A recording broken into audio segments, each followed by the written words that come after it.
ready for some football. I don't know about you. Who else could it be but your man Lou? Yeah.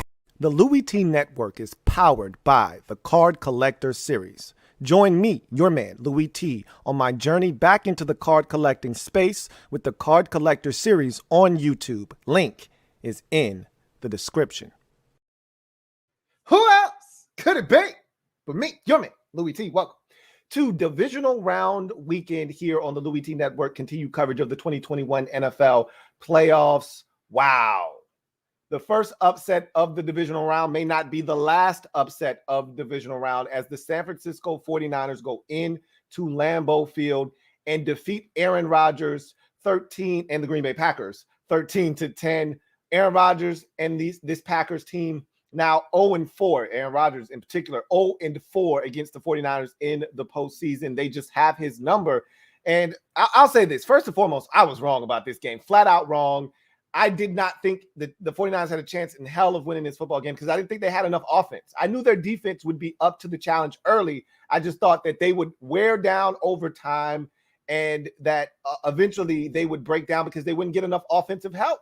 They keep being on the field. They wear down defensively, and Rodgers and company would eventually have their way with them. And that did not take place. As a matter of fact, this defense got better and better as the game wore on. I'll tell you what I thought was the turning point of this game a little bit later on in the show. However, I want to start with this. And me and my dad, we have conversations all the time about, these football games, the playoffs in particular.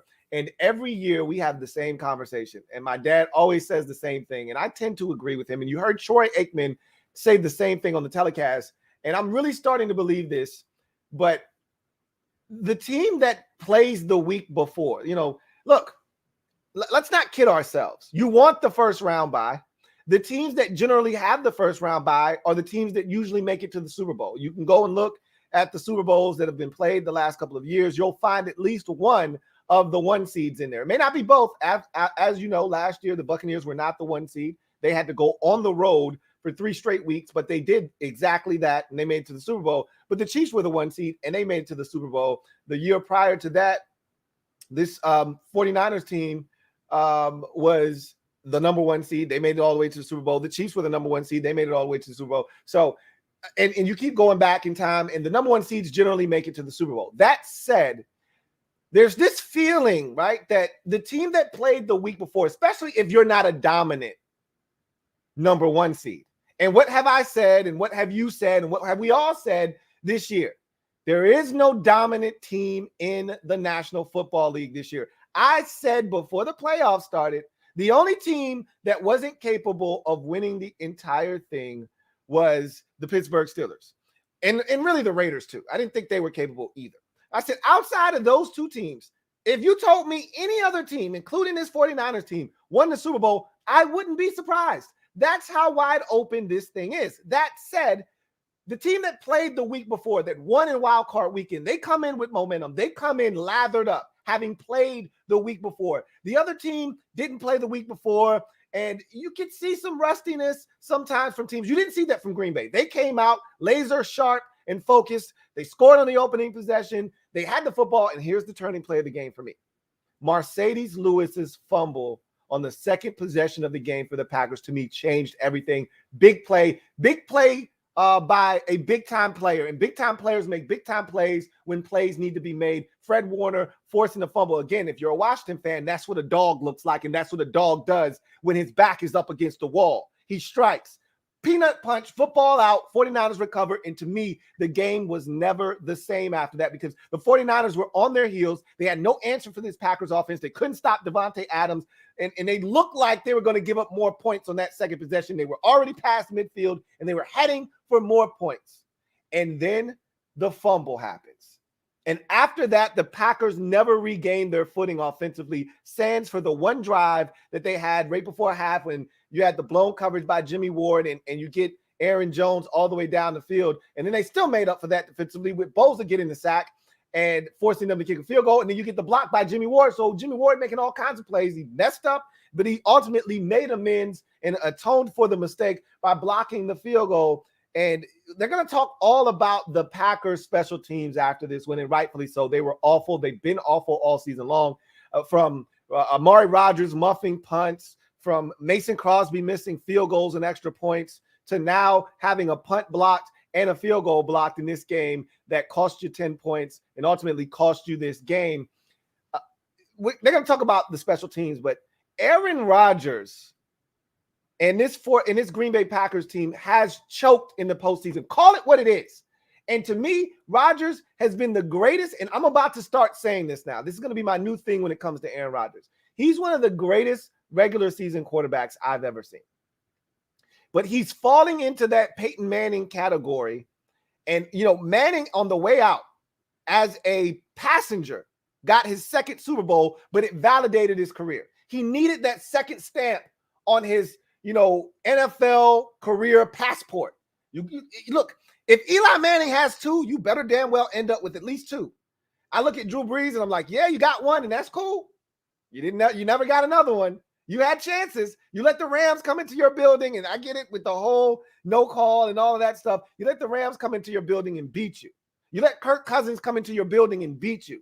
You didn't let the Minnesota Vikings, but that's the Minnesota Miracle, Minneapolis Miracle, all that. You didn't win another Super Bowl. That's problematic for me. Now, you got one, and that's important. Same with Rodgers. You got one. That's important. However, you need to get another one, and they squander opportunity after opportunity. Last year was a golden opportunity. This year was a golden opportunity. They squandered it again. We'll come back to the Packers. I don't want to talk too much about them because they lost this game. To the victors go the spoils. Let's talk about the San Francisco 49ers. Look, this defense, I underestimated the 49ers defense grossly, and I knew how good they were coming in. And still, the disrespect that they were met with going into this game from me, I can't speak for anybody else, from me, was laughable. And I feel dirty at how I treated the San Francisco 49ers defense, because they're one of the best defenses in football this year. That wasn't a fluke. That wasn't by accident. And yet I dismissed all of what they had done, all of their body of work. I dismissed it and said, oh, Aaron Rodgers and company are going to score 30. 30 what? Who and where? Now, early in this game, I was saying, 49ers never cease to amaze me. It always baffles my mind how they allow the one guy you can't allow to beat you to beat them. Remember Davante Adams crushing them in the regular season game last year?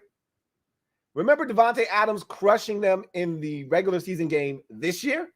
And early in this game, Davante Adams was crushing them again. And I'm thinking to myself, oh my God, you're going to let this guy have 13 catches for 145 yards and a touchdown again. What is your problem? But after the first two possessions, he had about 5 or 6 catches. They slowly reeled his ass in. Okay, enough of that shit. Somebody else has got to get us, and nobody. And I repeat, and this is why I'm going to tell you right now, after the block punt, I started rooting for the 49ers. I started rooting because I'm sick of this shit from the Packers. I'm sick of it. They ride Aaron Rodgers. They don't give him any weapons. They had a chance to add a receiver. They don't add any receivers, and they think that they can just get away with the shit because they got Aaron Rodgers. Bullshit. And the 49ers exposed their ass tonight, because when they finally took Davante Adams away, and the 49ers did a tremendous job of doing that, especially in the second half, really after the second possession. They took Davante Adams' ass away. They started bracketing, and I said, for the life of me, why weren't you bracketing him at the very beginning of the game? As soon as he got off the bus, when he got out of his car, it would have been 2 defenders on his ass. When he got out of his car to walk into the building, 2 49ers waiting on his ass. Hey, where you going? You going to the locker room? Hey, we'll be out here when you come out. 2 defenders. And they started in and out in him. And that's what they should have been doing. Hey, if he breaks out, you go that way. I got him inside. Then they did the same thing to Randall Cobb. I said, brilliant. Brilliant. Like, those are the 2 dudes Aaron Rodgers trusts. The rest of these dudes are bums. And that's what the Packers get.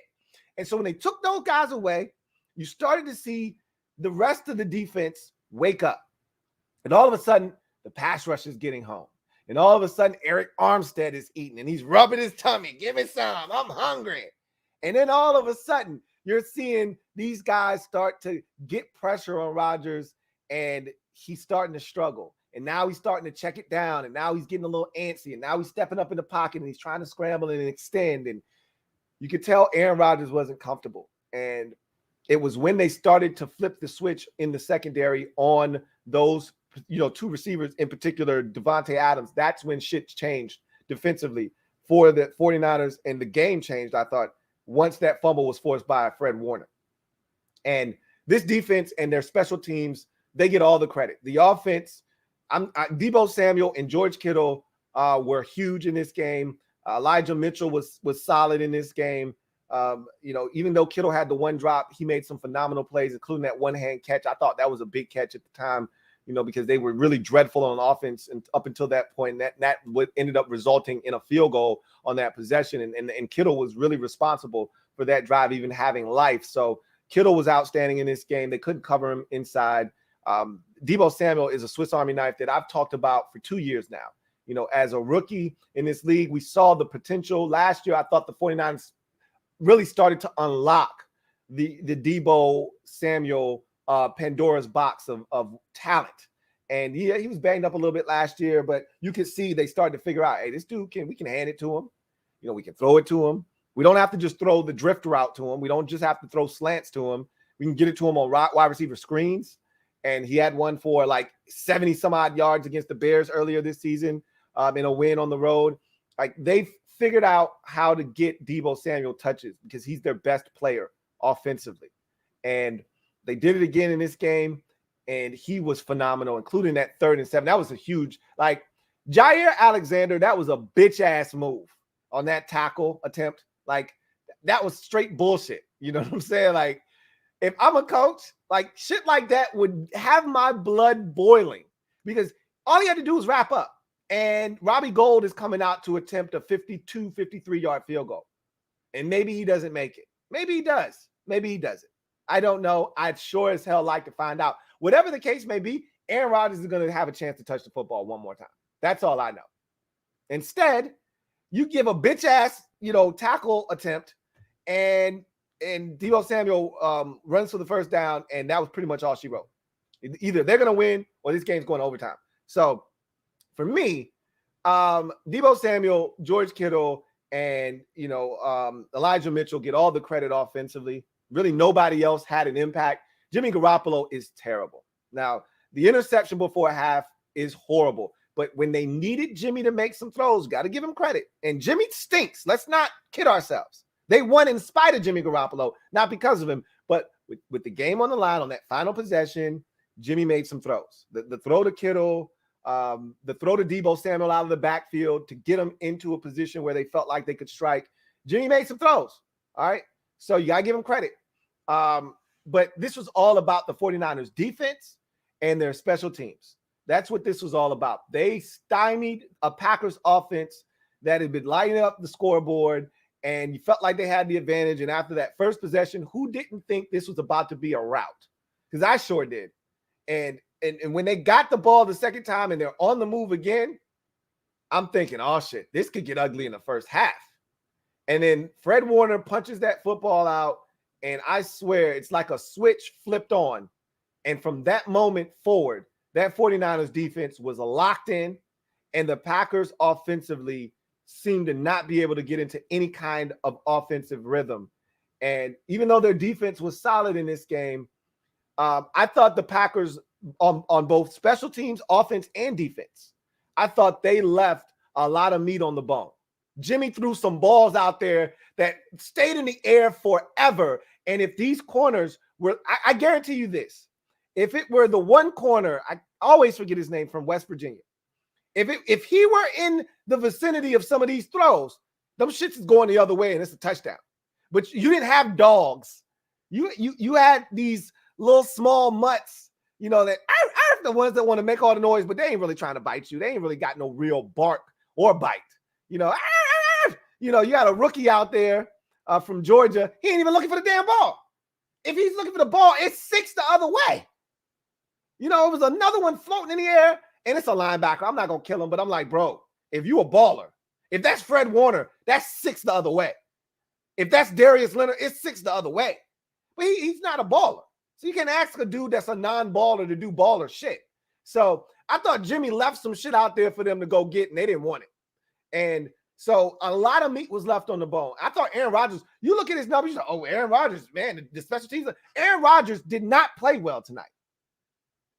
There are a lot of balls that he threw where guys had to dive. How many times did Devontae Adams have to dive down for a ball that Aaron Rodgers usually puts between the 1 and the 7 and allows him to run after the catch? How many times did Devontae Adams have to go dig a ball out, or somebody had to go low to try to catch a football because it was not accurately thrown? Give that credit to the 49ers defense. He was not comfortable back there, and that's why those throws were errant. He didn't get to set his feet.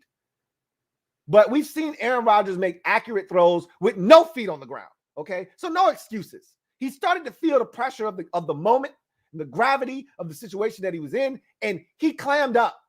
He did not play his best football tonight. I'm not letting him off the hook. 49ers, to me, won 2 out of the 3 phases of this football game because their offense was anemic. So they didn't win that portion of the game. But their defense and their special teams, and we talk about this all the time, this football game is complementary.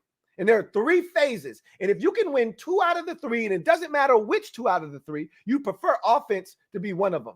But if you can win 2 out of the 3, you can win the football game. It's not a guarantee, but you can win the football game.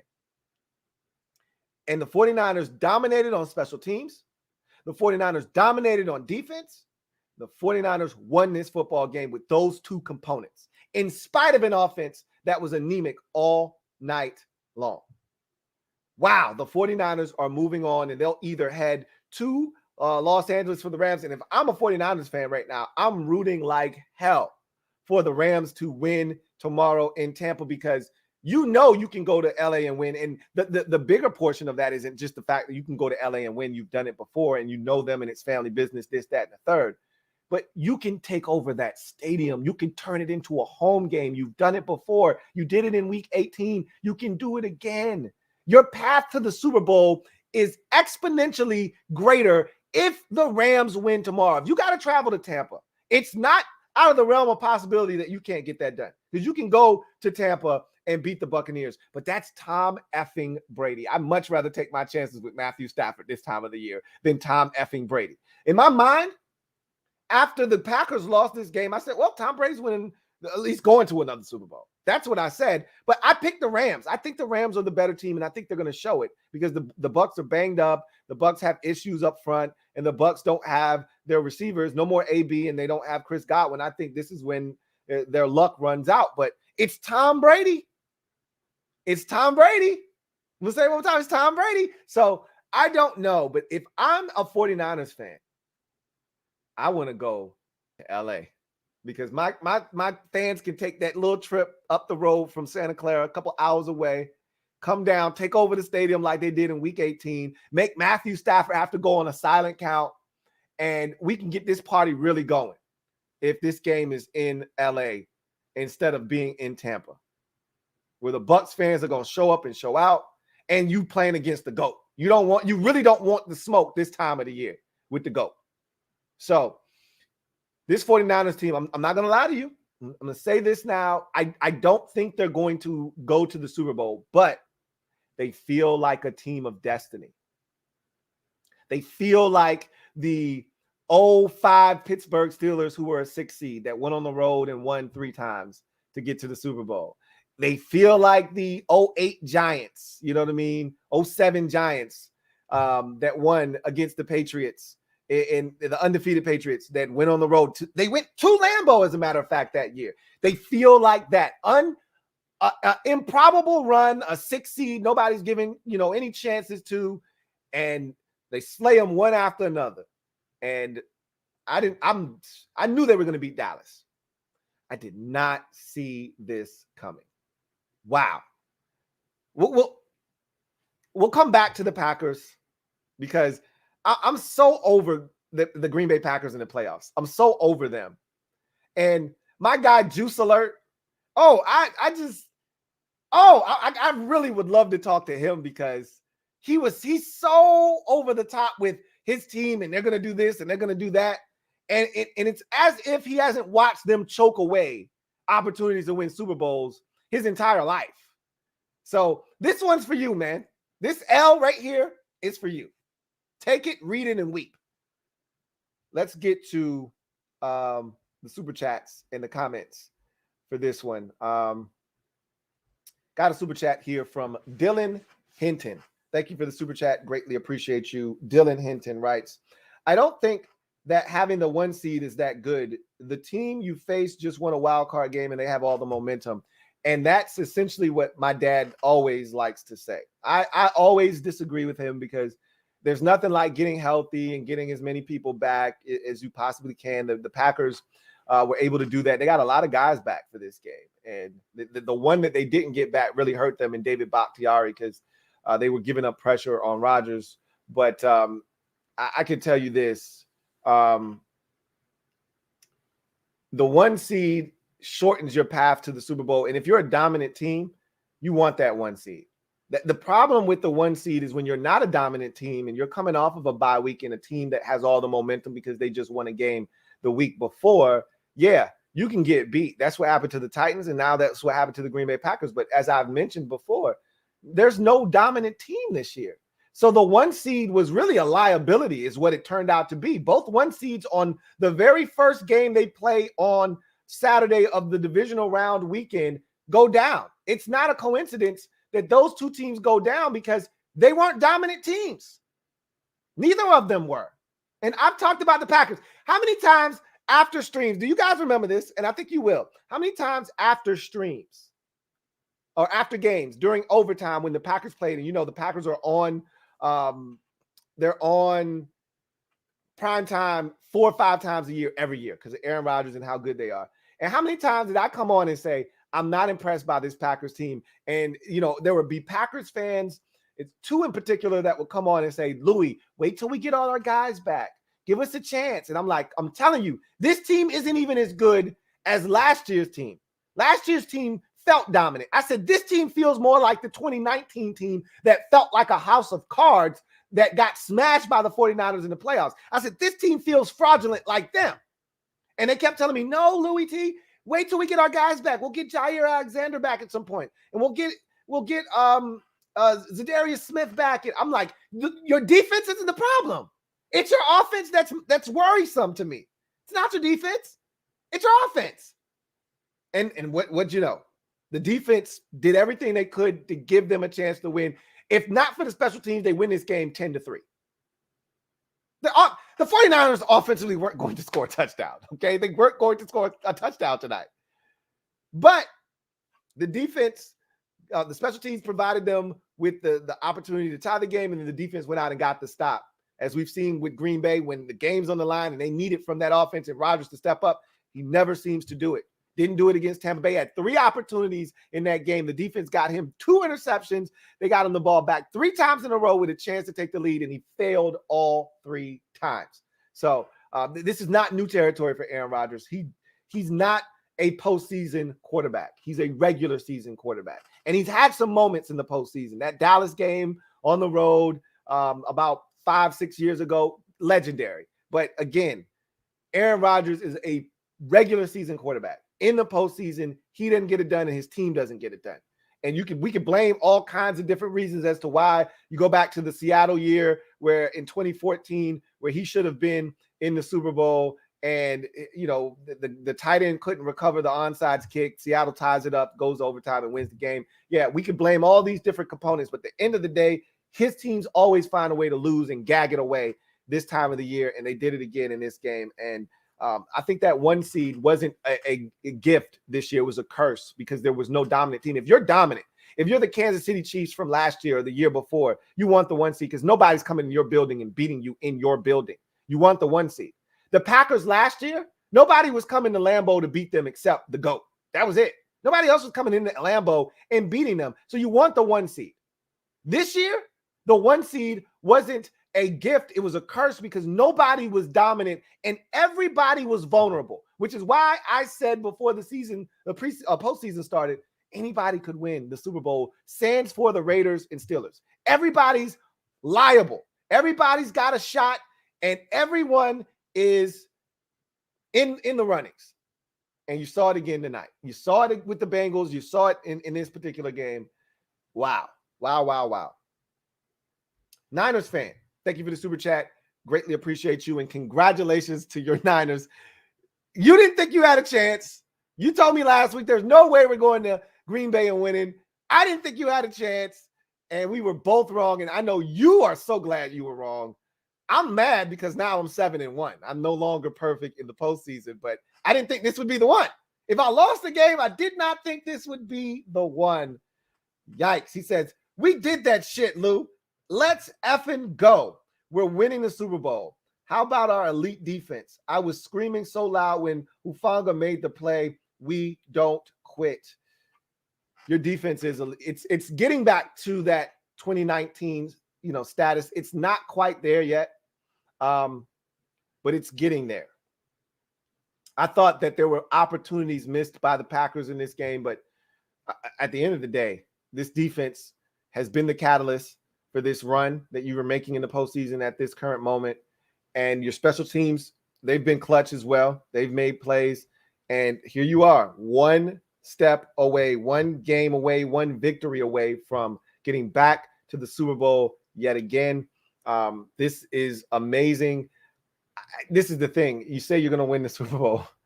I don't see you beating Tom Brady. Now, if the Rams win this game, you should be rooting like hell for the Rams. If the Rams win this game, I think you're going to the Super Bowl. I think you can rattle Matthew Stafford's cage. I think your fans will come in, infiltrate that stadium, take over, and you'll turn it into a home game. And I think you guys know them well enough. Now, I will say you had a lot of guys leaving this game with bumps and bruises. Deebo Samuel I don't think he finished this game. George Kittle was limping off the field on the final snap. Trent Williams was limping around during the course of this game. So you got some guys that are going to have to be on the mend this week. More likely than not, all those guys will end up playing next week. But at what level will they be playing at? That's another question, another story for another day. Obviously, you've got an issue at right tackle with Tom straight out of Compton. All right, 49ers got a tackle with the first name named Tom. And the Packers edge rushers were laughing at his ass like he was a sitcom. They were busting his ass up, bull rushing him, running right around him. He made Rashawn Gary look like an all-pro tonight. Rashawn Gary was kicking his ass, and I've already apologized to Rashawn Gary because I called him garbage coming out of Michigan, and he was outstanding this season, and he was outstanding in this game. But Tom Compton, we know him all too well from Washington. We drafted him. That's why he's in San Francisco, because Kyle Shanahan was one of the guys that banged the table for him in Washington. Is why they drafted him. He stinks. And I'm not saying Mike McGlinchey was a hell of a lot better, but he's a hell of a lot better than Tom Compton. And he got his ass kicked tonight. And you're going to have to help him moving forward, because no matter who you play, Tampa Bay or the Rams, they're going to kick his ass if he continues to play like that. And we know Jimmy can't run any damn where. So, man, congratulations again, Niners fan. When y'all blocked that punt, I knew y'all were going to win the game. I said all the momentum has totally swung on one play, and they're gonna win this game now. And wouldn't you know it? Let's see if we got any more super chats. We do. Here's one from Metaphor. Thank you for the super chat. Greatly appreciate you, Metaphor. Thank you for being a member of the MOBB, who writes, Aaron to DC, maybe he'll love the name. Come on, Ron. Aaron's not going anywhere. Every year he wants to finish what they started. It's never going to happen with that team for whatever reason. They can't win in the postseason. But he's definitely not coming here.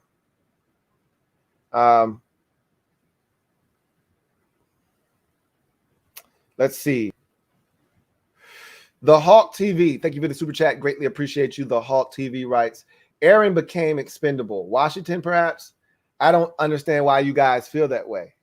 Again, if not for Aaron Rodgers, they're not the 1 seed. If not for Aaron Rodgers, they're not playing in this game. They've seen Jordan Love. They got to look at him when Aaron Rodgers was out due to COVID. He stunk. He's not ready to play yet. He's not ready to lead them to a Super Bowl. This roster, now again, they got some decisions to make. Devontae Adams' contract is up. Are they going to franchise him? I think they will, because, again, the future of Aaron Rodgers is in doubt. I think they're going to try to run it back one more time, and they're going to franchise Devontae Adams. I think this is it. This year right here is it. They're going to run it back with Aaron Rodgers one more time, and they're gonna franchise tag Davante Adams to keep the band together. And after this, I think they're gonna blow it up. Davante Adams walks, Aaron Rodgers is traded, or he retires, whatever he decides to do, and then they have to start the Jordan Love era. But I think they're gonna do it one more time because they got close again. So we'll see what happens. Mr. Ron B, thank you for the super chat. Greatly appreciate you. Mr. Ron B writes, the Packers played with fire the entire game by never putting San Francisco away and got burned. I couldn't have said it any better myself, Mr. Ron B. That's exactly what they did. They had opportunities early in this football game when the 49ers were reeling to put them away. And like I said, Fred Warner made a huge play. But then even after that, if you get the field goal before half, right, and it's 10-3 at halftime, and then you add another field goal, which they ultimately did later in the game, and it's 13. The game's over. The game is the 49ers weren't going to score 10 points offensively. They weren't even going to score a touchdown if not for the block. Scooping. If that block kick had went 15 yards and the 49ers recovered it at the Packers 21, they would have had to gone for it on fourth down and they would have failed. They would not have scored any points. Luckily enough for them, that ball went in the air. Nobody knew where it went. Everybody's looking around. Nobody knows where the ball is. And it lands harmlessly at the 7-yard line, and Hufanga scoops it up and walks it into the end zone. If that ball caroms and it ends up at the Packers 11 and somehow it goes out of bounds and it's 1st and 10 from the Packers 11, they don't get in the end zone. That's how bad their offense was. Jimmy might throw a pick. Jimmy might throw a pick. But special teams bailed him out. And once that happened, I said they're going to lose this game.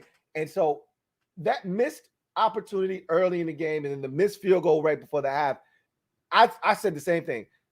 They're one play away from this game being tied, and you never want to be in that situation. When you've dominated a game, you never want to be in a position where you're one F up away, because it doesn't matter how it comes. All it takes is for one guy. Everybody can do their job perfectly. All it takes is for one guy. And that's what happened on the block field goal. One guy didn't block. All it took on the block punt, one guy got his ass bull rushed right into the backfield. Bull rush. I think it was the long snapper. Got his ass walked straight back into the kicker, and a great job by Willis. What you talking about, Willis? To get his hand on that football and block the kick.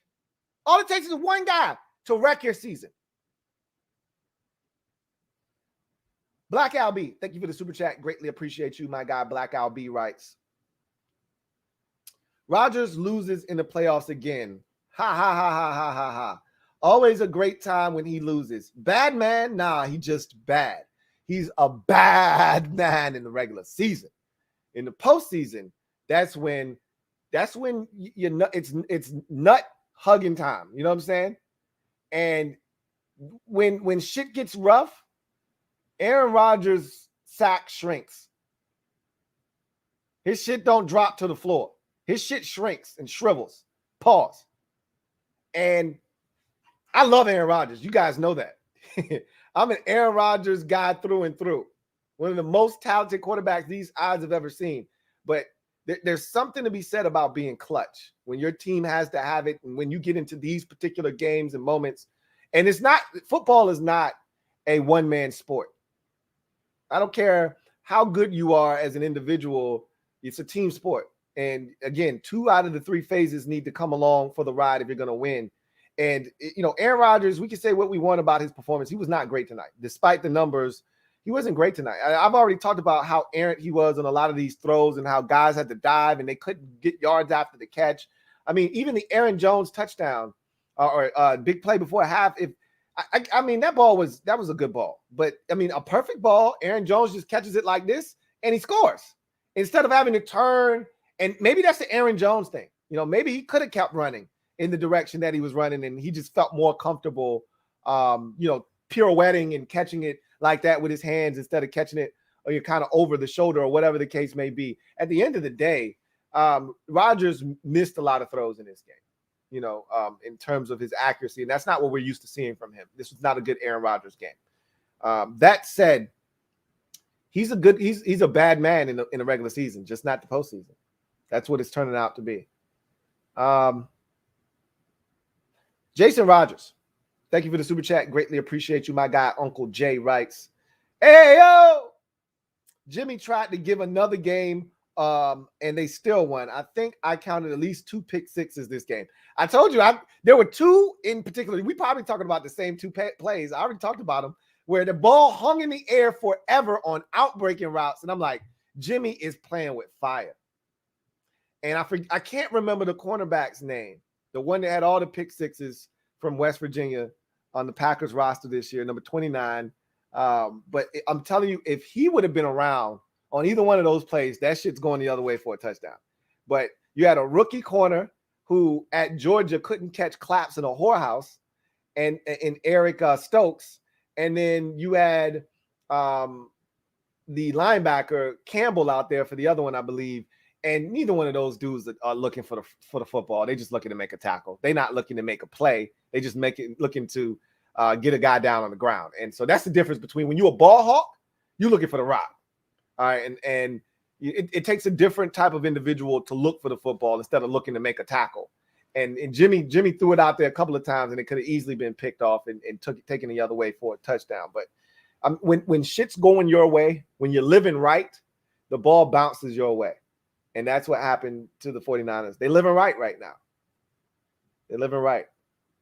Mr. Ron B, thank you for the super chat. Greatly appreciate you. Double up. Thank you for doubling up. Who writes, 2 game-winning field goals by the road team today. Credit to the defense for both San Francisco and Cincinnati. Once again, spot on, Mr. Ron B. 2 walk-off field goals by the road teams. And also, no team has scored 20 or more points in divisional round to this point. You get a 19-16 win in the first game. You get a 13-10 win in the second game in the doubleheader nightcap. We haven't seen 20 points eclipsed yet this weekend. So defense rules the day, and we talk about this all the time during the regular season. Playoff football is totally different. You see all of this crazy shit happening in the regular season, but at the end of the day, this never changes and this will never end. Quarterback play, defense, and a run game. And if you sprinkle in a little bit of special teams, you can win anywhere in this league. You just need to have a badass at quarterback, or you have a special teams and a defense that'll elevate you, because obviously the 49ers don't have a badass at quarterback, clearly, right? But the Bengals do. And the 49ers were able to rely on their run game between Deebo Samuel and Elijah Mitchell. They probably had over 100 yards rushing. I would guess that they had over 100 yards rushing between the two of them. Let me check, because I felt like Elijah Mitchell, he had some good hits in the run game, and they consistently got on the ball. If it wasn't 100, it was close to it. Let's see what those two ended up with total in the run game. You had 106 yards with Kyle Juszczyk's 2 carries added in. You had 106 yards by the 3 guys that ran the football in this game. So, yeah, I thought they ran it effectively, taking some of that pressure off of Jimmy G. And, again, they got it done when they needed to get it done. So, the defense stepped up, special teams stepped up in both games, because, again, Cincinnati doesn't win their game without Evan McPherson going 4 for 4 in the field goal department, right? The 49ers don't win this game without a blocked field goal from Jimmy Ward and a blocked punt from Willis. So, again, special teams stepped up for both of those teams. Both of those teams' defenses played well enough to win, and then you win that special teams, and that's the thing that puts you over the top. In the Bengals' case, their offense was better than Tennessee's offense, so they won that part of the game. Their special teams was better. They won that part of the game. I thought the Titans' defense was spectacular, but I thought the Bengals' defense, they generated 3 turnovers. I mean, the Bengals, I thought it was a clean sweep for them, whereas the 49ers, they didn't bust a grape offensively, But special teams and the defense were dominant in this game, and they won 2 out of the 3 phases, and that's what got them a win. And if you can win 2 out of the 3 phases, it doesn't matter what 2 out of the 3, you can go on the road and win a playoff game, and that's what you saw from the 49ers in this game. So excellent job by the 49ers finding a way to get it done.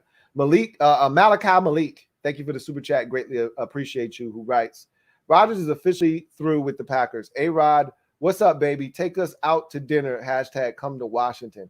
I can tell you this much. If he is done in Green Bay, which I still don't think, and I've seen Packers fans in the comment section as I'm scrolling down saying that this is it. This was the last dance right here. And remember, Aaron Rodgers and Davante Adams had to post on IG simultaneously with the last dance when they were Jordan and Pippen tagging, slapping each other's hands like this is it.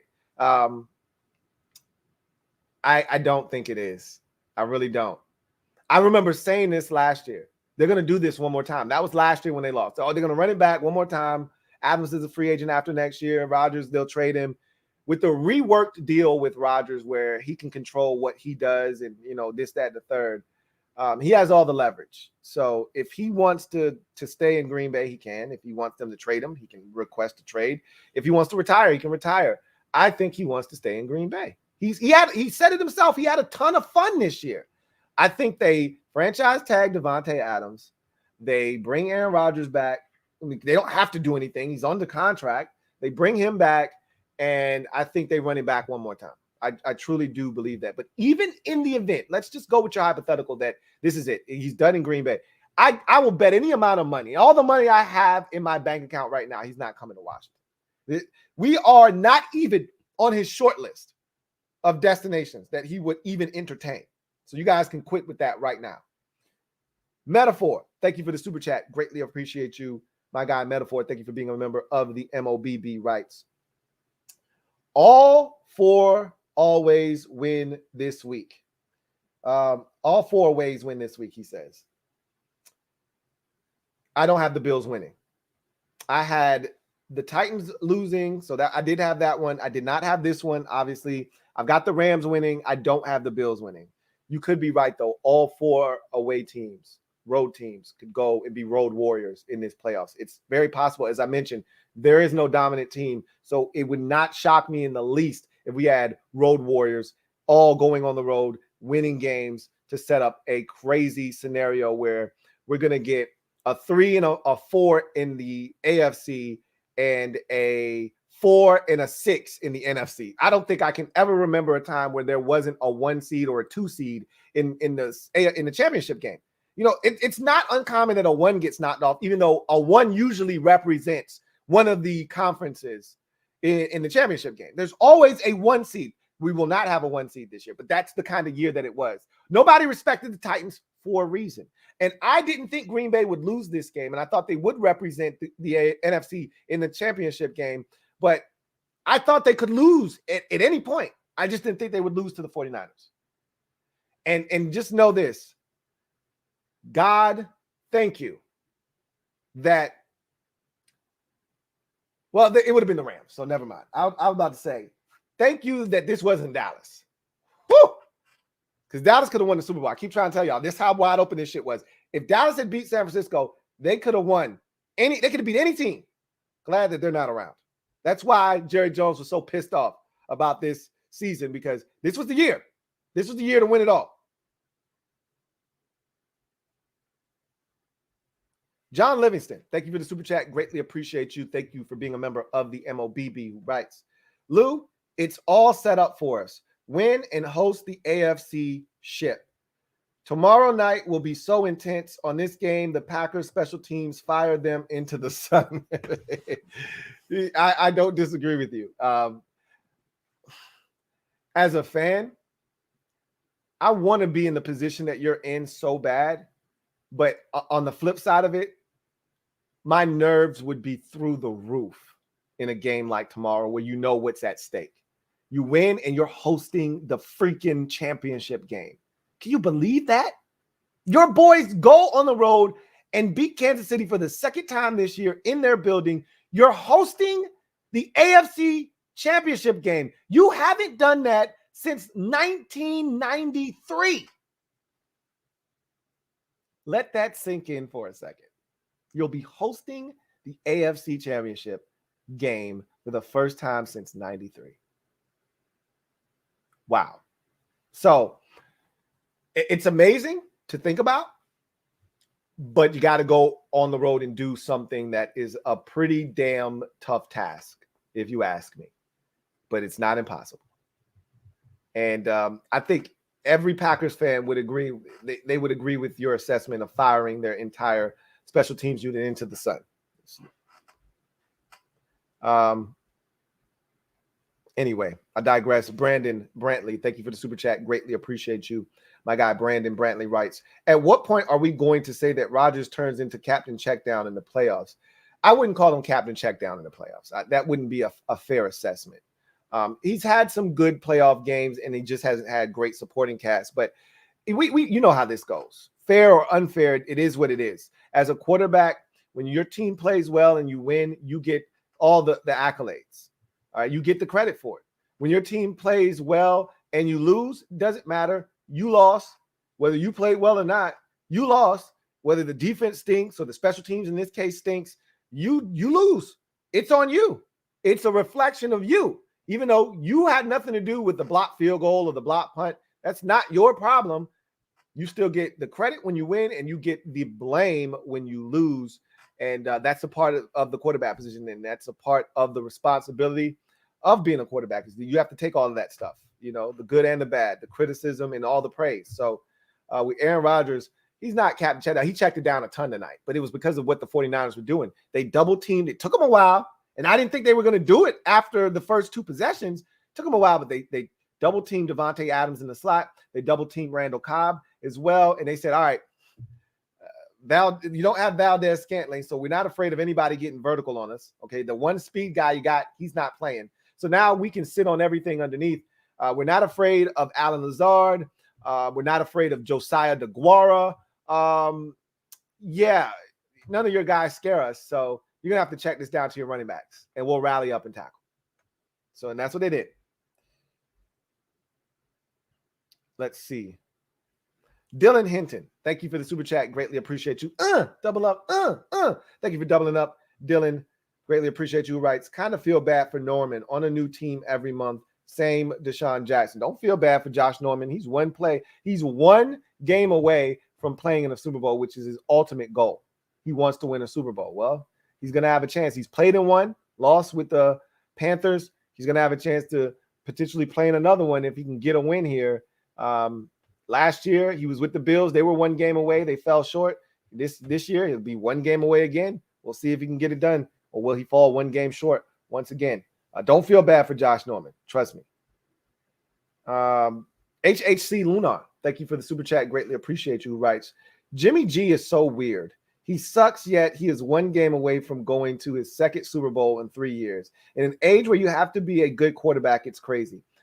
It's not crazy, though, because his defense was elite. I mean, one of the best units we've seen in the last 10 years was that 49ers 2019 defense. It's right up there with the Broncos of 2015 and the Seattle Seahawks of 2012. Like, it's right up in that same category, or 2013, excuse me. That Seahawks defense in 13, the Broncos defense in 15, and the 49ers defense in 2019 are the three best defenses of the last decade, and it's not close. And so that 49ers defense carried that team along with a dominant run game with Raheem Mostert and company. So that wasn't Jimmy G. He was along for the ride. Again, he was a passenger. This year, Jimmy G had to make some plays like he did in Week 18 versus the Rams, and that's an anomaly for him. He's usually not that guy, but he made plays in that game. And Jimmy G has his moments. You know, Jimmy G has his moments, but Jimmy G giveth, he taketh away. We saw it in the Dallas game. He was outstanding in the first half. He could do no wrong. And then he misses a wide open Brandon Ayuk. Then he throws the interception, and he almost pisses the game away single-handedly against Dallas. Then in this game, and then he had the quarterback sneak where he goes too quick, and it, again, almost cost his team. Then in this particular game, you get down there into the red zone, and it's not just Jimmy G. You know, how about Elijah Mitchell with a face mask penalty? You're going to have 1st and goal from the 3, and then they implode. You get the penalty, then you get an illegal formation, And I mean, then they start going in reverse. Then you have to settle for a field goal. So they've had opportunities, or was that the possession they threw the pick on? I think that was the possession they actually threw the interception on. So might have been the field goal, whatever the case may be. That's essentially Jimmy G in a nutshell. Is when they need him this season, he's made enough plays. And even in the Dallas game, he made plays, a third down throw to Juwan Jennings to keep the drive alive, to help them get the football down the field. He made plays. I still don't think the 49ers can win the Super Bowl with Jimmy G. Because even Troy Aikman said it was either Troy Aikman or Joe Buck tonight. And I've said this, I've been saying this about quarterbacks like Ryan Tannehill, like Jimmy Garoppolo. At some point, your quarterback's going to have to make a play. And as soon as he said that, Jimmy G made the throw to George Kittle over the middle of the football field for the first down. And then right after that, he makes the throw to Deebo Samuel out of the backfield on the Texas route to get them in a really comfortable position where they felt like, all right, we can win this thing with a field goal, with a few more yards. So he made plays. But again, they won in spite of Jimmy G tonight, not because of him. And eventually that's going to catch up with you. You can only ride that wave for so long unless this defense has an out-of-body experience. And, and it's kind of playing out like Tampa Bay last postseason. Remember, Brady wasn't good against the Saints in the second game of the postseason. The defense carried them. They had some big plays, 2 interceptions in that fourth quarter, and that comeback victory over the Saints. Brady threw 3 interceptions against the Packers in the NFC Championship game. The defense made stops and got the football back to that offense, and then the defense dominated Mahomes and company in the Super Bowl. It's starting to feel like that, but the difference is they had Tom Brady. And at some point, your quarterback's going to have to make some plays, and Brady made plays in all of those games at some point. So, anyway, I digress. Joe Rockhead J, thank you for the super chat. Greatly appreciate you. Thank you for being a member of the MOBB, who writes, 1 and out of the playoffs may make Rodgers strongly consider playing elsewhere. Who leaves a Super Bowl winning team? Again, he may be on the outs, but we're not going to be one of the teams he's considering going to. I can just tell you that right now. So I'd still contend that Rodgers wants to be back in Green Bay. He enjoyed himself thoroughly this year. Devontae Adams doesn't really have a say-so in his future right now because the Packers could just simply slap the franchise tag on him, and what is he going to do? And I envision them doing that, to run it back one more year, because they know once Rodgers leaves, once Devontae Adams leaves, the window is officially closed, okay? You're not winning the Super Bowl with Jordan Love right out of the gates. Jordan Love may ultimately be a really good quarterback in this league. We really don't know about him. He's just not ready to lead this team. This is a veteran team. You look around, they got some young guys, but this is a veteran team. Zadarius Smith is a veteran. Preston Smith is a veteran. Kenny Clark is officially a veteran now. You go around that team. Adrian Amos is a veteran. And you just on and on and on. Aaron Rodgers, obviously Devontae Adams, Aaron Jones. These are all veteran players now. Randall Cobb is as veteran as it gets. Mercedes Lewis is right now getting Medicare. Okay. This is a veteran team ready to win now. So you can't insert Jordan Love. He doesn't give them confidence. If I'm Mercedes Lewis and Aaron Rodgers is out and Jordan Love is our starter, I retire tomorrow. I'm done. I'm only playing because I think I got a chance to win a Super Bowl.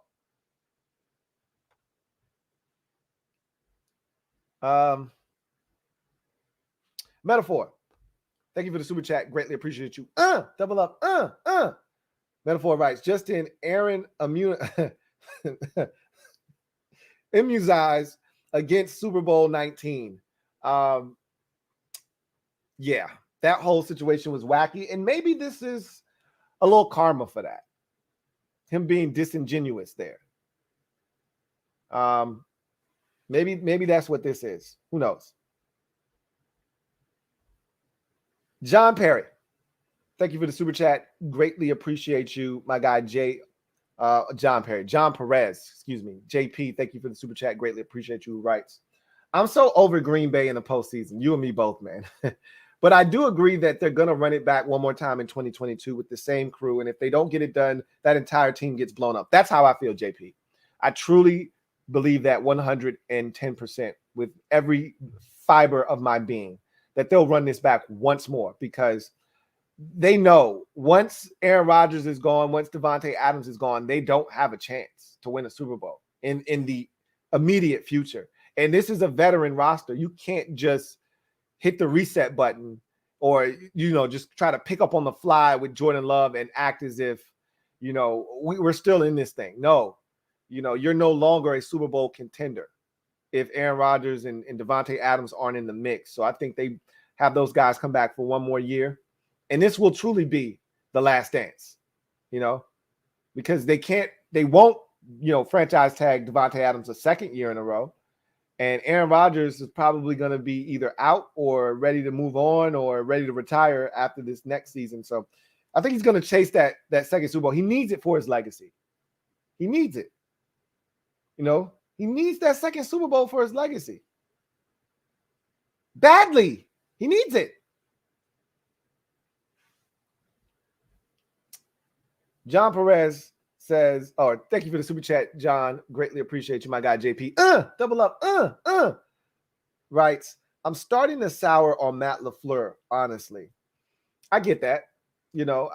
I'm not the biggest Matt Lafleur fan, but he gets it. He's a smart dude. He understands clock management. I thought his timeout usage was beautiful in this game. He did what Cincinnati coach Zach Taylor failed to do, and had the Bengals not gotten that interception, I would have been really hard on him, because he should have done exactly what Matt Lafleur did, which is use your timeouts defensively to get the football back offensively. And had they gotten the stop on 3rd and 7 when the 49ers essentially said, Jimmy G isn't going to F this game up for us, we're going to run it with Deebo Samuel on 37. And it wasn't even anything creative like they did against Dallas when it was 3rd and 11 and Deebo Samuel got like the little fake handoff, toss, little reverse, and he's coming across the formation and get Dallas flowing one way and Deebo's coming the other way, and he's able to get 10.5 yards.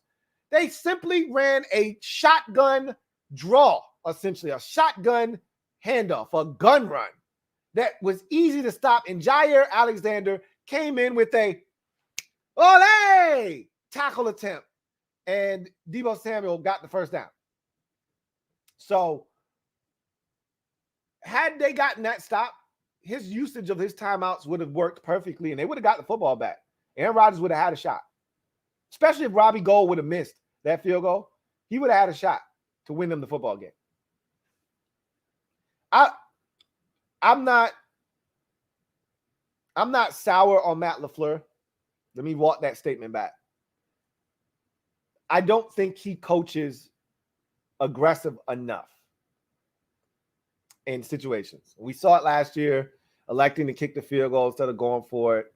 And I thought that there were too many times in this game where he allowed the 49ers defense to dictate how he called the game. I felt like they didn't get creative enough in how they deployed Davante Adams after the beginning. I guess they thought the 49ers weren't going to double him or something. They were just going to be able to kill him like they always do. You got to get more creative. Okay, y'all want to double him. All right, we're going to come out in this bunch set and we're going to run all this traffic around to where you can't help but uncover. If you're going to man them up or if you're going to bracket them inside, outside, we're going to put a whole bunch of traffic in there as well to just give you other things that are messing up your vantage point to double him and get him the football. We're going to get some other dudes involved as well. We're going to make sure that you can't just key in on Davante Adams. They never did that.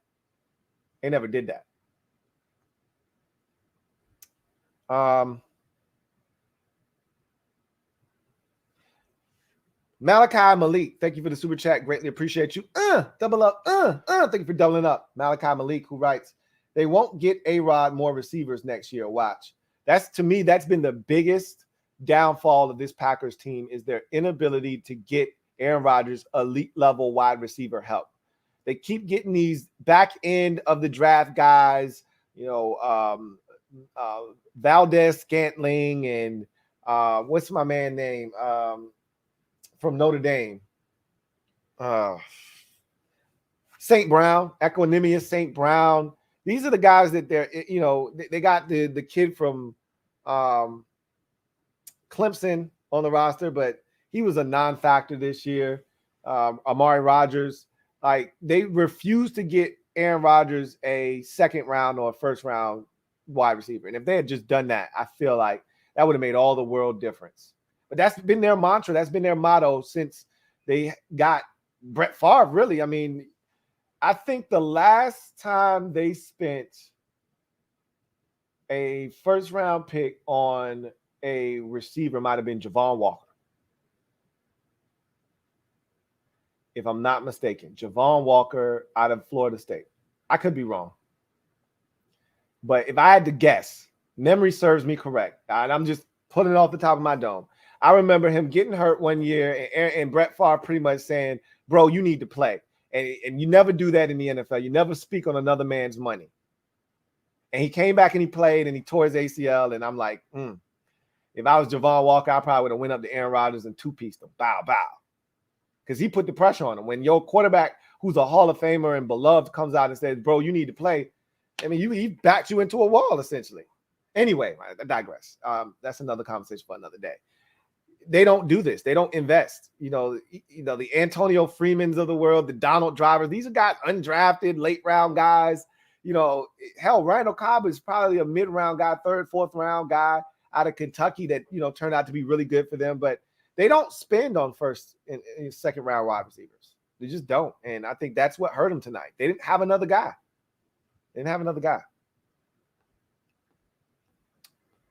It'd be too late. And if I'm Aaron, like, don't try to go get me a receiver now. Even though if I were Aaron Rodgers, I'd still take a receiver, right? That helps you win the Super Bowl. But really, like at this point, don't try to get me a receiver now. Metaphor, thank you for the super chat. Greatly appreciate you. My guy Metaphor writes, Stafford versus Allen for the chip. Mascot horns collide. That'd be an interesting Super Bowl. I think the NFL wouldn't want no parts of that Super Bowl. Right now, the dream scenario for the NFL is for Brady and Mahomes to run it back, right? Like two big-name quarterbacks duking it out again in a rematch of the Super Bowl the year before. It'd be high drama, high stakes.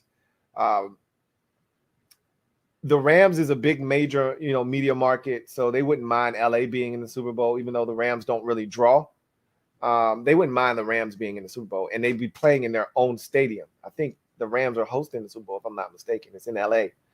So that would be a second year in a row after never having a Super Bowl. We've had 50-something of these, never having a team play in their home stadium in the Super Bowl. The Bucs did it last year and won, and now the Rams will have a chance to do it this year if they're able to beat the Buccaneers. So it'll be interesting to see what happens. But we know what the NFL wants.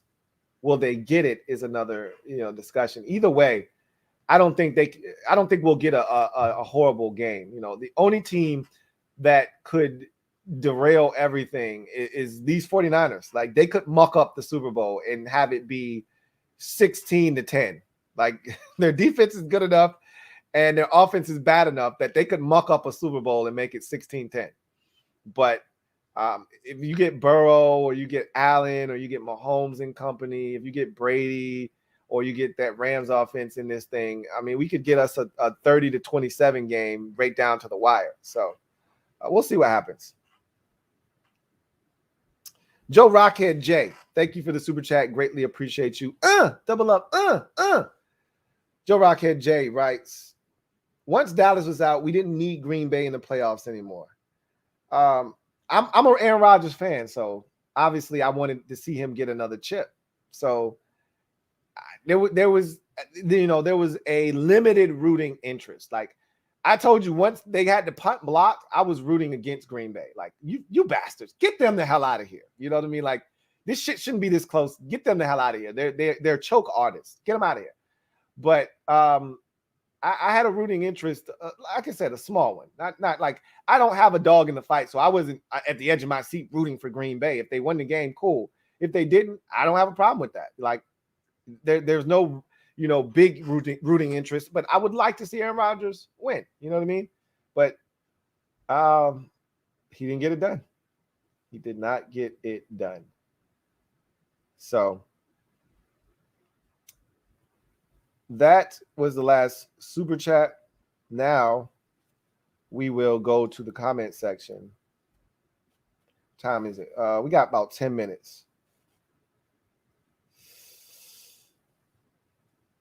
And take it. And if you're out there and you're brand new to the channel, welcome. Use the hashtag LouieTLive to have your comment read on the air. I'll take as many of them as I can in the final 10 minutes here. And subscribe to the channel for more great content. Turn on your notification bell so you don't miss a thing. And hit the like button as it helps this channel grow exponentially. So Metaphor says, wow, didn't mind the Niners win. Definitely not thanks to Jimmy G. Missed my 5-piece $10 parlay to win $250 by Debo being 10 yards short of 54. Otherwise, $50 super could have been next time. You win some, you lose some. That's how this thing goes. Rich says, Debo coming. I'm going to tuck mine in right. Right. I don't know about you. Hey, who? Debo. Oh, I'm going to just go ahead and tuck mine in. Unfortunately, their star corner forgot to tuck his shit in, and Debo snatched his damn soul on the way to that damn first down. And I think we got a super chat down here. We're going to take that. Big Money Sonny, thank you for the super chat. Greatly appreciate you. Thank you for being a member of the MOBB. My guy, Big Money Sonny, writes, what's cracking, Lou? What's going on with you, Big Money Sonny? Says, joined a little late, but why was there so much hatred for Jimmy G and the Washington football team Twitter trends? Because his name has cropped up as a potential quarterback option for Washington this offseason. Remember, the 49ers plan to move on with Trey Lance, no matter what happens. Even if they win the Super Bowl, I think their plan is to move forward with Trey Lance, and why wouldn't they? Jimmy G, again, has been a passenger on this journey. He has not been a driver at all. So in their minds, we could do this shit with Trey Lance. I mean, obviously a young guy's going to turn it over. You know, Jimmy G's turned it over, but a young guy's going to turn it over even more than Jimmy G. And there's going to be more mistakes and more misses. But he's also going to make more plays and do some extravagant things because he's a talent and an athlete. So he brings a different dimension to the game. They're going to move on this offseason, whether they win the Super Bowl or not. They're not running it back with Jimmy G. Oh, we won the Super Bowl. Let's see if we can win it again with Jimmy G at quarterback position. No, this is it. So everyone knows that the 49ers are moving on from Jimmy G, and somebody's going to trade for him. Someone's going to take Jimmy G off the 49ers' hands, you would think. So Washington fans, literally, you know, obviously Washington is one of, 5 to 7 teams that desperately needs an upgrade quarterback position. So naturally, Washington is going to be rumored in any quarterback that may be on the move that's a veteran. And Jimmy Garoppolo is one of them. Derek Carr is one of them. Aaron Rodgers, Russell Wilson, Deshaun Watson, like any name that pops up. Carson Wentz, wasn't great in Indianapolis. They may be on the move. Kirk Cousins, any name that surfaces of a veteran quarterback that may be on the move, Washington is going to be mentioned in that same breath with that quarterback. Whether it has any legs to it or not, or any validity, doesn't matter. Because we need a quarterback and the 49ers are going to move on from their starter, he's going to be a guy that gets mentioned with Washington. So that's probably why they hate. I can tell you right now, I've already said this. I want no parts of Jimmy Garoppolo. I don't want him anywhere near my franchise. Okay. And that's probably what you're probably hearing on Twitter right now is Washington fans saying, keep his ass as far away from us as humanly possible.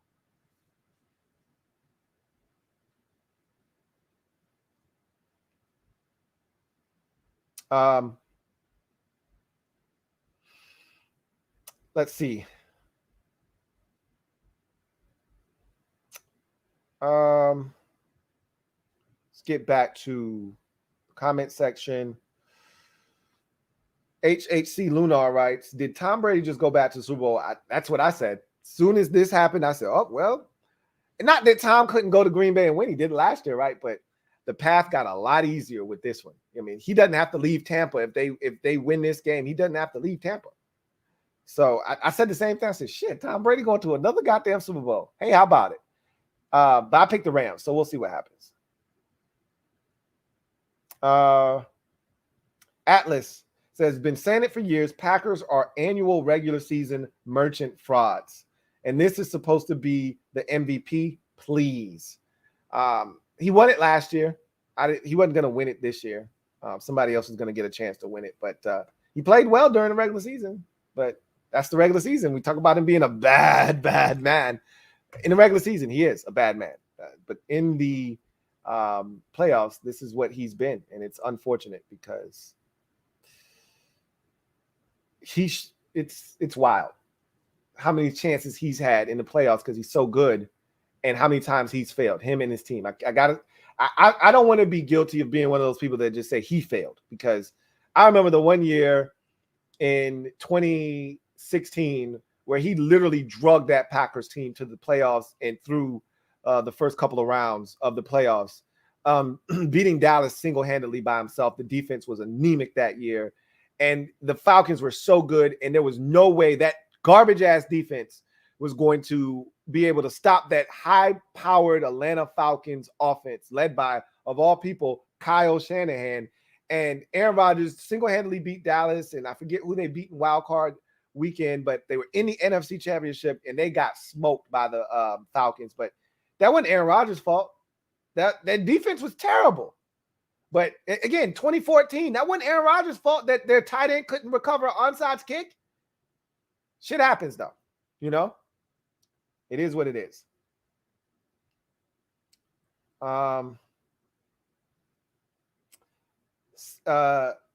Cesar Bonilla says, Aaron Rodgers is a sad man. Indeed he is. Indeed he is. Rich says, remember all the shenanigans Tay and A-Rod were pulling before the year? Does this loss confirm they are both gone? I already mentioned the whole last dance post.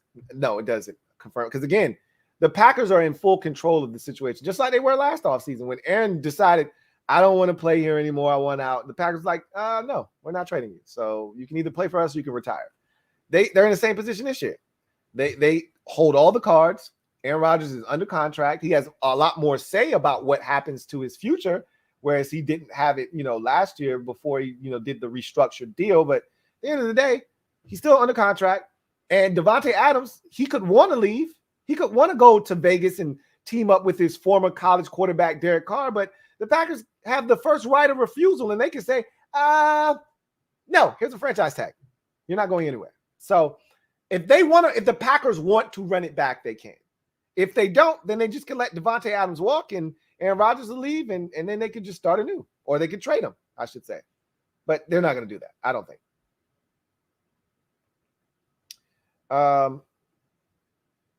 Michael White writes, what? How that shit just happened? The NFL is a crazy freaking place to be. Wow. I told you guys from the jump that this playoffs was wide open. That anybody could beat anybody. Outside of Pittsburgh, outside of the Raiders, anybody could be beaten by anybody because it was that wide open and there were no dominant teams. This is the first year I can remember in recent memory, and this is going back, 15, 20 years. Probably more like 15 years, not 20, but about 15 years. I can honestly say, because I think the beginning of dominant was that 07 Patriots team that went undefeated. So 15 years would put it right on the head. That's 06. The last time, I think 07 was that Patriots first run. The first time they went undefeated, lost to the Giants. That was the beginning of a dominant era where there was at least one dominant team every year in the in the playoffs, in the regular season playoffs that you said, and it usually was the Patriots on the AFC side. It changed every year on the NFC side, but the Patriots were pretty constant on the AFC side. And then every now and again, Peyton Manning would jump in there in the mix, whether he was with Indy or he's with, the Denver Broncos. But there was a dominant team that you're like, I don't know how the hell anybody's going to beat them. Seattle jumped in the mix for a little while. 49ers had that one year in 2019. We've seen this, right? This is the first year that they could have thrown seeds out the window. No, with seedless football. Because the only reason this is an upset is because of the seed.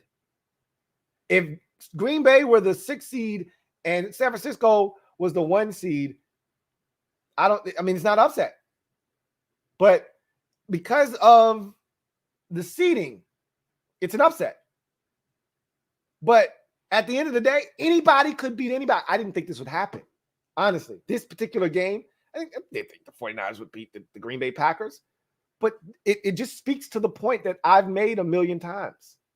This is a wide open field, and anybody can win the Super Bowl. So why not Cincinnati? I've already ruled Cincinnati out of winning next week against whomever they play. Why not? Cincinnati's mantra this postseason has been, why not us? Why not y'all?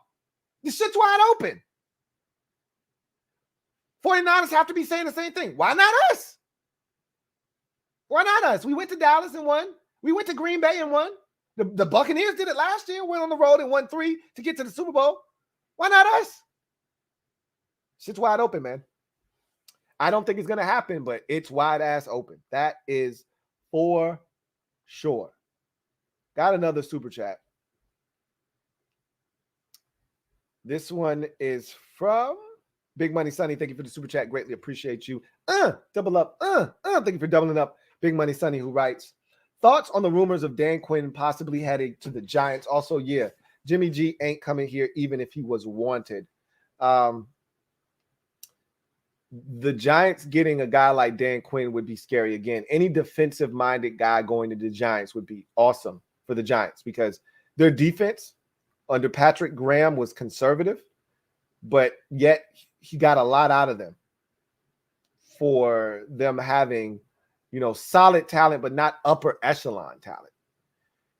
You bring a guy like Dan Quinn in there and you get one or two pieces, in the mix, and he could take that defense from middle of the pack solid to, downright filthy. Same with Brian Flores, to a really respectable defense that, you don't really want to see. So it'll be interesting, because I'm a huge Dan Quinn fan. I like Dan Quinn a lot.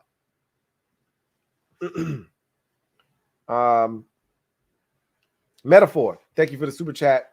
Greatly appreciate you. Metaphor writes, Curtis Samuel days till new name, new black gear.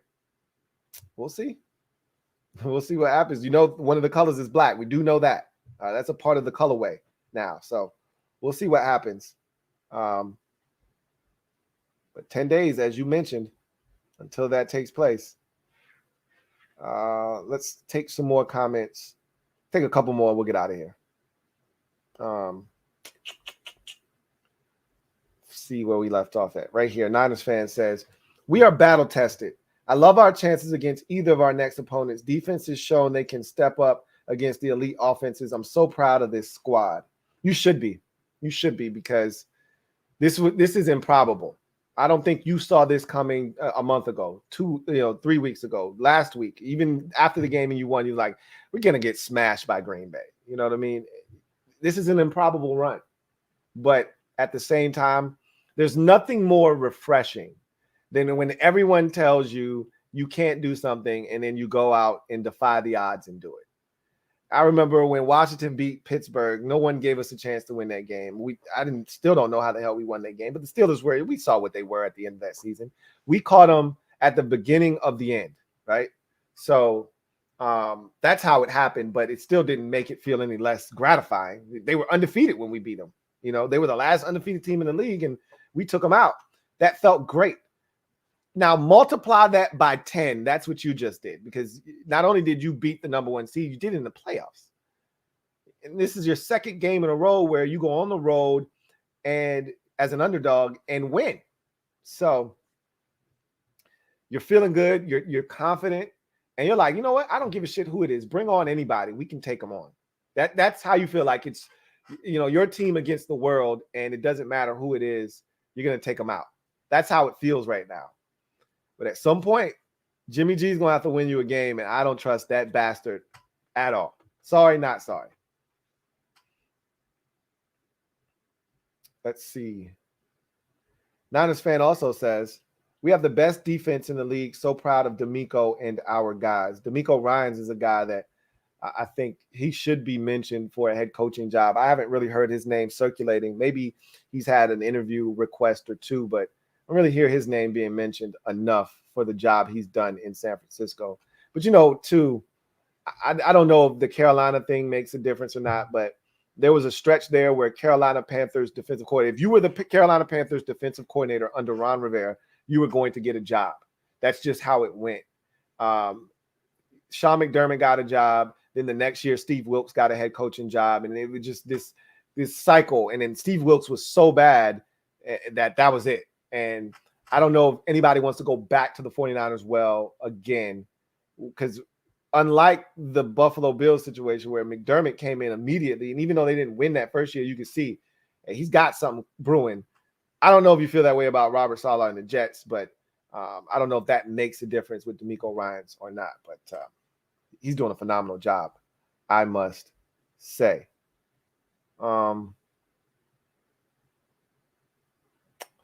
Atlas says, I think it's fair to say Aaron Rodgers should be a Cowboy member with all this choking. Does he even have a legacy besides pretty good regular season QB now? He'll still be regarded as one of the greatest quarterbacks to play this game. That's not going to change, but you can't be in the same conversation with the best of the best. Like, you can't be in the conversation with Tom Brady if you can't win when it matters most. And if you get that second Super Bowl, we can really have a true discussion about, hey, look, man, I'd put in his era, I'd put him behind Brady only. You know what I mean? If you wanted to do that. For someone crazy like myself, he gets a second Super Bowl. I'm talking reckless. I put him ahead of Brady, right? But if you can't get that second Super Bowl, it's hard because Eli's got 2. Peyton Manning's got 2. Brady's got 87 of them. Like, you got to get that second Super Bowl, man. Even Ben Roethlisberger has 2. You got to get that second Super Bowl, dude. So he's got to figure it out, man. Find a way to get it done. Even Peyton stole a Super Bowl at the end of his career, but he's like, Eli can't have more Super Bowls than me.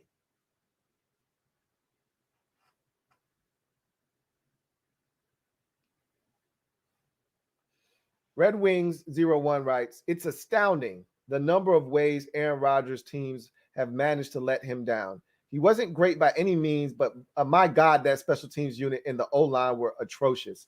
Yes, they were.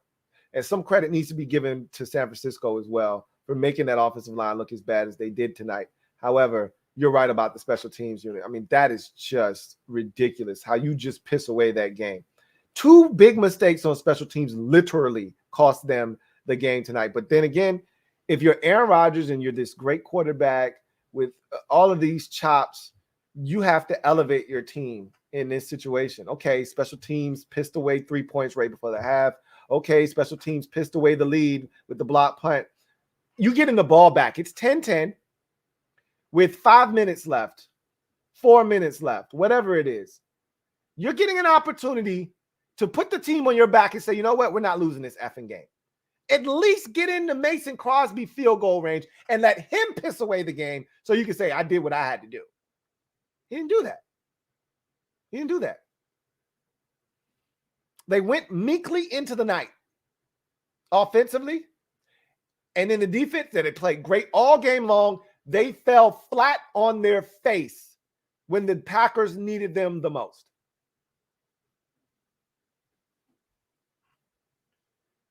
Got a couple of super chats. I gotta go. I gotta go with this one comment, even though he didn't hashtag. I'm gonna pull that one up before we get out of here. Fat American, thank you for the super chat. Greatly appreciate you. My guy, Fat American writes, Lou, I'm mad as hell. I worked 14 hours a day all week. I came home hoping for a nice dinner, but what I saw was salad, salmon, and asparagus.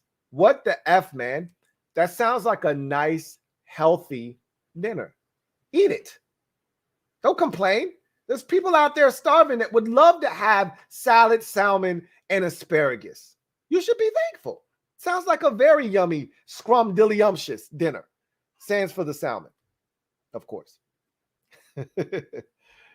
Metaphor, thank you for the super chat. Greatly appreciate you, my guy. Metaphor writes, how about a D-line coach trade, a D-line coach trade, Niners? Ours has killer technique breakdown film. Call Ron. I'd take anybody's defensive line coach over ours right now at this point, especially 49ers look like they're coaching their boys up real good, real nice. They finding ways to get to the quarterback. Ours, not so much. So anyway, I got to take this comment right here. As I mentioned, didn't use the comment, but hashtag, but he's a Packers fan. I think Ed is a Packers fan too. I think I've talked to Ed multiple times this year. Ed writes, the Packers should have got Odell, but the Packers organization is so stubborn. Remember, they lowballed Odell Beckham. He wanted to come to Green Bay. And they tried to offer him the league minimum, the veteran minimum. And he laughed because he was still getting paid by the Browns, right? So they were like, you don't need a whole bunch of money from us. How about we just give you the vet minimum? You're still getting checks from the Browns. It's all good. He's like, hell no. What I look like? I'm Odell Beckham Jr., bitch. And he took his talents to LA. And now the Rams have a chance to go to the Super Bowl and the Packers do not. And if they had Odell Beckham Jr., we wouldn't be sitting here having this conversation because they would have had another guy to get the football to. But I agree with you, Ed. But that's the Packers. They deserve this. Their organization deserves this. They've done this to Aaron Rodgers for too many years.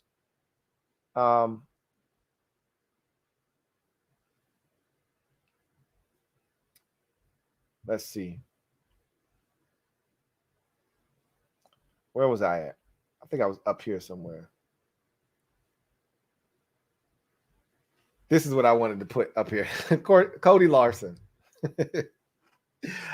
These are the people I feel bad for. Guys like Cody. He's been a loyal subscriber and supporter, and a guy that after every Packers game comes up here, chops it up with us, good or bad.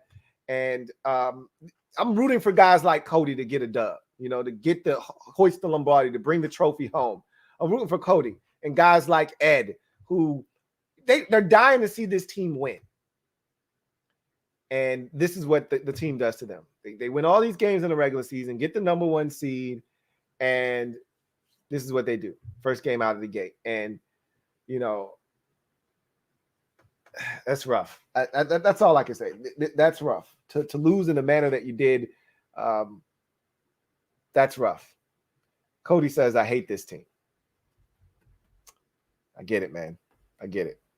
This fan thing it's an emotional thing, man. It's emotionally taxing and draining, and yeah, it's rough. Fat American, thank you for the super chat. Greatly appreciate you. Double up. Thank you for doubling up. Fat American writes, I can tolerate the greens, but salmon, no for me. I'm not a salmon guy. Obviously, I'm a vegan, so none of that matters for me, but I get it. Condo P says salmon is the most delicious fish in existence. It's funny.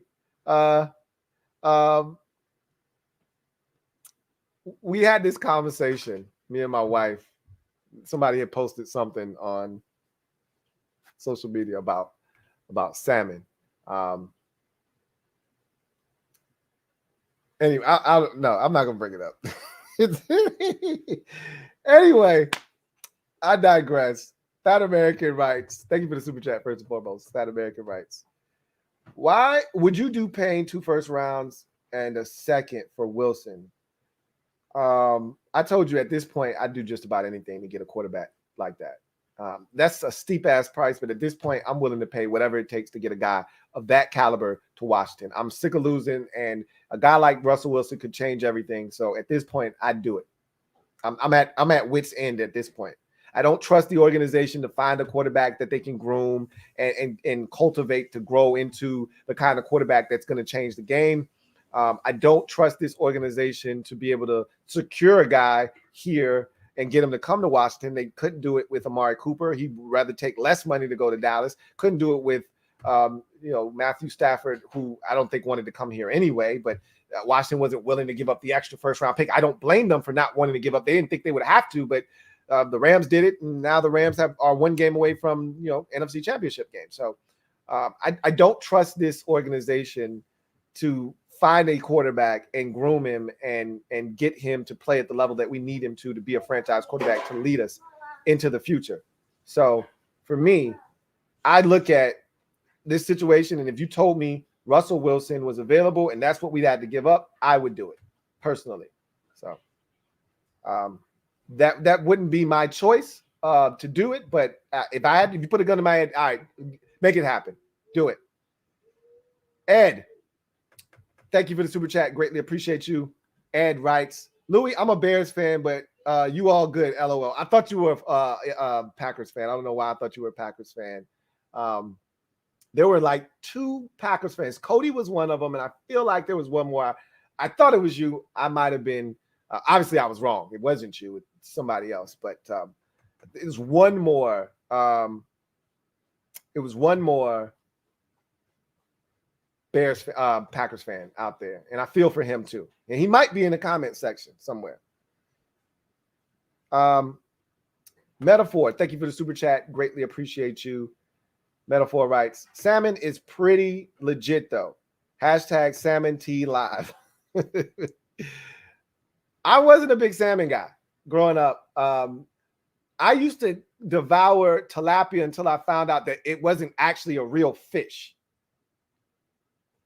After that point, I was like, I probably shouldn't be eating tilapia. This was when I was, not vegan, right? But anyway, I digress. Anyhow, that was the last comment. I don't know how this thing took a turn onto salmon and we start talking about food, but the Packers lost this game on special teams and their inability offensively to get anything going against this stingy San Francisco 49ers defense. And that's disappointing if you're a Packers fan out there, that you could only muster 10 points. After scoring on the opening possession of the game, you were then able to only score 3 points for the remainder of the game. Let that sink in. You scored a touchdown on the opening possession, looked as dominant as you could look, and you were driving for more on the second possession before Mercedes Lewis fumbles, and you only were able to muster 3 whole points the rest of the game. Let that sink in. When you think about that and you think about the blunders on special teams, you deserve to lose this football game. What were the Packers on third down? After that, we'll get out of here. What were they on third down? I'm going to guess right now the Packers were 5 of 16 on third down. They were horrible on third down. Let's take a look. The Packers were 5 of 12. So they weren't actually that bad. They were just slightly under 50% on third downs. They were right around the league average, right around 40%. But it felt worse than that. Only 263 yards of total offense. Aaron Rodgers was sacked 5 times in this game.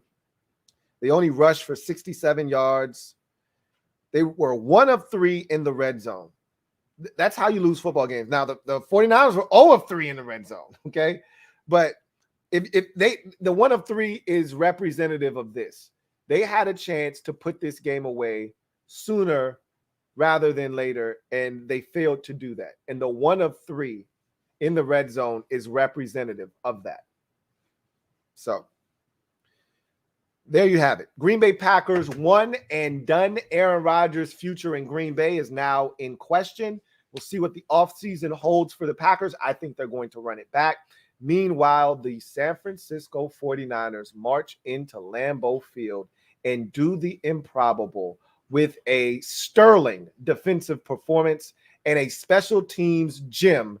They come out of Lambeau 13-10 winners and on to either LA to face the Rams for the 3rd time this season and taking care of some family business potentially in the NFC Championship game, or they'll head down to Tampa Bay to take on the GOAT himself, Tom Brady, and the defending Super Bowl champion Tampa Bay Buccaneers. So that's going to do it for me, your man, Louie T. I thank you guys for joining me.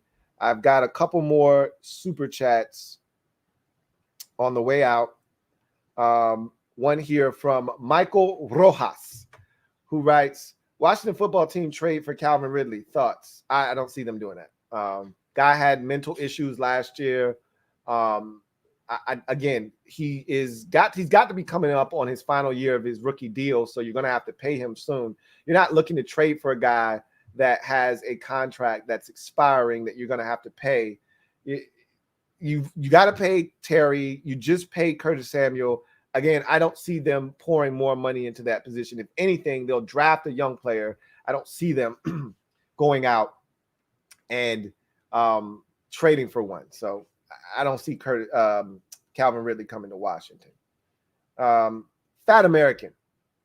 Thank you for the super chat. Greatly appreciate you, Fat American Rights. What about giving up Young? I would in a heartbeat. I mean, I've already said that I was gung-ho on not trading any of our defensive talent. Young, Sweat, Payne, none of these dudes.